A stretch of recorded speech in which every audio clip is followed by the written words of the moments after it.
ఈ ప్రభుత్వాన్ని పడగొట్టం, ఈ ప్రభుత్వం పడిపోద్ది అని చెప్పి బీజేపీ వాళ్ళు బీఆర్ఎస్ వాళ్ళు ఒక్కటై కుమ్ముక్కై మన ప్రభుత్వాన్ని పడగొట్టాలని చూసిరు.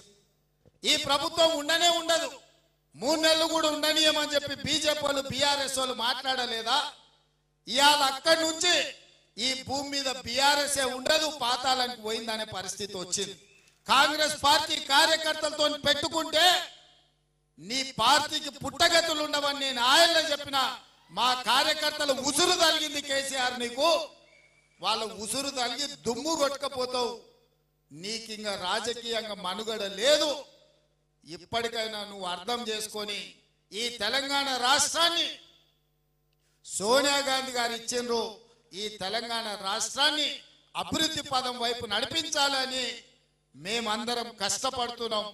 ఇప్పటికైనా తెలంగాణ సమాజానికి క్షమాపణ చెప్పి అభివృద్ధి కోసం కష్టపడుతున్న కాంగ్రెస్ కు అడ్డుపడకుండా చేతనైతే సహకరించు, చేత కాకపోతే ఆ ఫామ్ హౌస్ లో పడుకొని ఏడువు తప్ప ఇంకా కాళ్ళ కట్టెబెట్టాలని తండ్రి కొడుకులు మామ అల్లులు చూస్తున్నారు. పాతకాలం లాగా లేరు మా కార్యకర్తలు. ఎవడైనా ఈ ప్రభుత్వానికి కాళ్ళ కట్టెబెట్టాలని చూస్తే ఈపులు విమానమూతమవుతాయని చెప్పి నేను ఈ సందర్భంగా చెప్పదలుచుకున్నా. తన దాకా వస్తే గాని తెలియదు అన్నట్టుగా ఇవాళ కేసీఆర్ దాకా వస్తే గాని కేసీఆర్ కు తెలుస్తలేదు. ఇవాళ ఢిల్లీకి పోయి 4 రోజుల నుంచి హరీష్ రావు కేటీఆర్ మోడీ చుట్టూతా పిల్లి తిరిగినట్టు తిరుగుతున్నారు. ఏదో ఒకటి చెయ్యి మమ్మల్ని ఎట్లన్నా కాపాడు అని. కాంగ్రెస్ పార్టీ కార్యకర్తల్ని సతాయించినోడు ఎవడైనా లెక్క చెప్పాల్సిందే. ఇవాళ వంతు కేసీఆర్కి వచ్చింది అని చెప్పి నేను సందర్భంగా తెలియజేస్తున్నాను. అందుకే మిత్రులారా, ఇవాళ ఈ వేదిక మీద నుంచి తెలంగాణ రాష్ట్రంలో ఉన్న నిరుద్యోగ యువకులకు నేను ఒక మాట చెప్పదలుచుకున్నా. 10 ఏళ్ళు ఆనాడు తెలంగాణ ఉద్యమంలో తెలంగాణ రాష్ట్రం కోసం కొట్లాడి 10 ఏళ్ళు తెలంగాణ రాష్ట్రం వచ్చినాక మీ ఉద్యోగాల కోసం ఉపాధి కోసం కొట్లాడి ఆ 20 ఏళ్లలో ఏ నియామకాలు జరగలేదు. కానీ కాంగ్రెస్ అధికారంలోకి వచ్చిన వెంటనే 90 రోజుల్లో 30,000 ఉద్యోగ ఖాళీలు భర్తీ చేసి నిరుద్యోగ యువకులకు ఉద్యోగాలు ఇచ్చింది కాంగ్రెస్ పార్టీ కాదా? మాకు తెలుసు ఆ బాధ ఏందో. ఉద్యోగాల కోసం పిల్లలు ఎట్లా కష్టపడుతున్నారో తెలుసు కాబట్టి 90 రోజుల్లో 30,000 ఉద్యోగాలు ఇచ్చినాం. ఇదే కాకుండా ప్రభుత్వ ఉద్యోగస్తులకు ఎప్పుడు జీతం వస్తుందో తెలియని పరిస్థితి నుంచి ప్రతి నెల 1వ తారీఖు నాడు ఇవాళ ప్రభుత్వ ఉద్యోగస్తులకు జీతభత్యాలు ఇచ్చే పరిస్థితి కాంగ్రెస్ పార్టీ తీసుకొచ్చింది. ఇదే కాదు, డిఎస్సి నోటిఫికేషన్ గ్రామాలలో తండాలలో గూడాలలో పేదోళ్ళ పిల్లలు చదువుకోవాలి, టీచర్ల నియామకాలు చేపట్టాలి అని డిఎస్సి నోటిఫికేషన్ ఇచ్చి 11,500 ఉద్యోగ ఖాళీలు భర్తీ చేయడానికి ఇవాళ పరీక్షలు పెడితే ప్రతి తలమాసినోడు వచ్చి డిఎస్సి పరీక్షలు పోస్ట్ పోన్ చేయమంటారు. నేను అడగదలుచుకుని ఈ వేదిక మీద నుంచి 10 ఏళ్ళ డిఎస్సి నోటిఫికేషన్ ఇయ్యనందుకే కదా పిల్లలు కొట్లాడింది, పరీక్షలు పెట్టమన్నది. 2022లో నోటిఫికేషన్ ఇస్తే ఇప్పటి వరకు పరీక్షలు జరగలేదు, పెట్టమనే కదా అన్నది. మనం క్యాలెండర్ డేట్ ప్రకారం ఇవాళ డిఎస్సి నోటిఫికేషన్ ఇచ్చి పరీక్షలు పెడుతుంటే కొంతమంది టిఆర్ఎస్ సన్నాసులు పరీక్షలు రాయనోళ్లను చదువు రానోళ్లను ఇవాళ ప్రభుత్వం పరీక్షలు వేయాలంటారు. గ్రూప్ 1 పరీక్షలు వాయిదాలు వేయాలంటారు. 2022లో ఆనాడు 1:50 లాగా నోటిఫికేషన్ ఇచ్చి పరీక్షలు పెట్టాలనుకుంటూ పెట్టిన పరీక్షల ప్రశ్న పత్రాలు జిరాక్స్ సెంటర్లలో ఎక్కడ పడితే అక్కడ చౌరస్తాలలో పల్లి పటానీలు అమ్మినట్టు అమ్మితే పరీక్షలు రద్దయిపోయినాయి.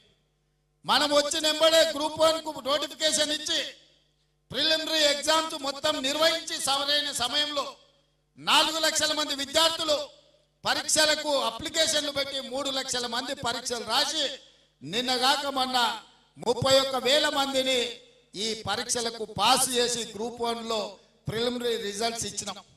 ఇప్పుడు మెయిన్ ఎగ్జామ్స్ మనం పెట్టాలంటే 1:50 కాదు 1:100 విలువ అన్నట్టు.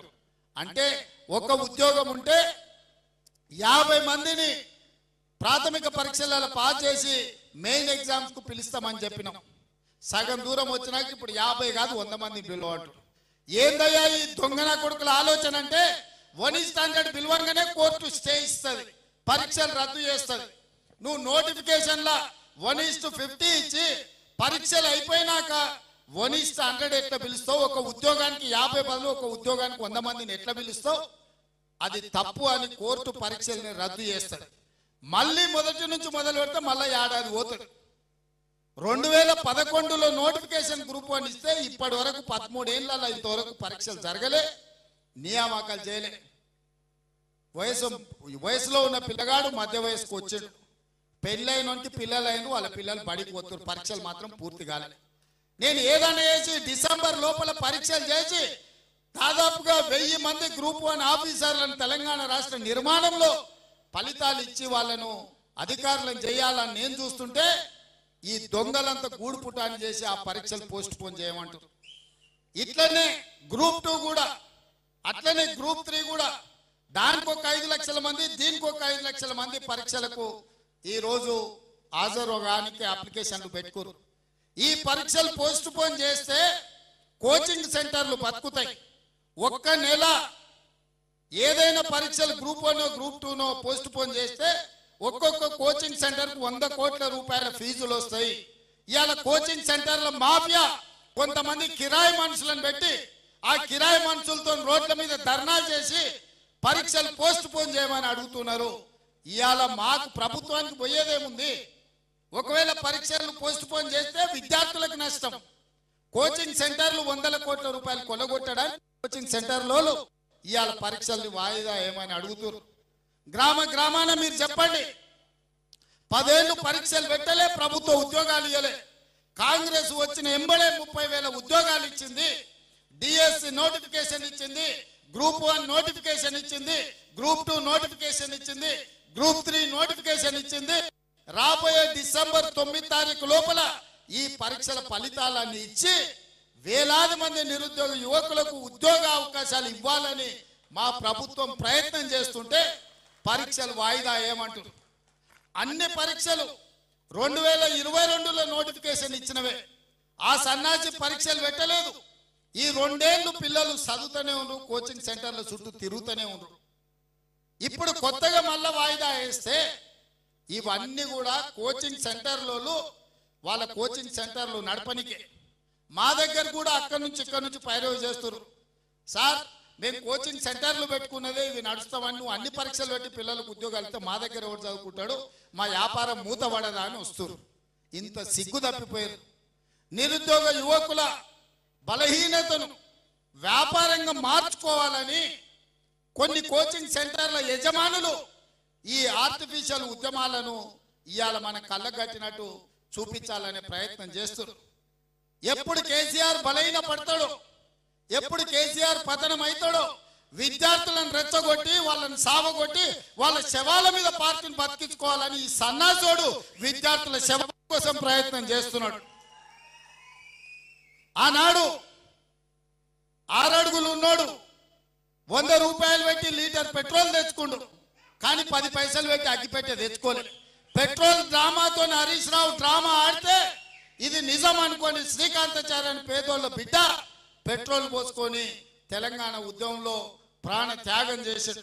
అక్కడి నుంచి ఈశాన్ రెడ్డి, వేణుగోపాల్ రెడ్డి, కానిస్టేబుల్ కిష్టయ్య, యాదయ్య, ఇట్లా వందలాది మంది పిల్లలు